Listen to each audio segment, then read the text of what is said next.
என்னுடைய அன்பர்கள், உறவினர்கள் அனைவருக்கும் என்னுடைய காலை வணக்கங்கள். சில சமயங்களில் நமது வாழ்க்கையில் அனைத்து கதவுகளும் சாத்தப்பட்டு விட்டன என்று நாம் நினைப்போம்.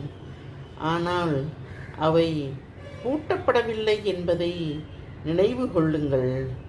நாம் மீண்டும் தட்டப்படவே அந்த கதவுகள் காத்திருக்கின்றன என்பதை நினைவு கொள்ளுங்கள்.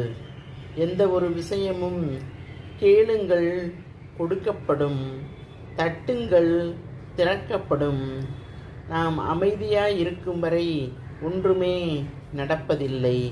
எடுத்தெடுத்த முயற்சியை அடுத்து கைவிடாமல் தொடர்ந்து நடத்தி கொண்டே வந்தால்தான் நம்முடைய லட்சியம் நிறைவேறும் என்பதை நினைவில்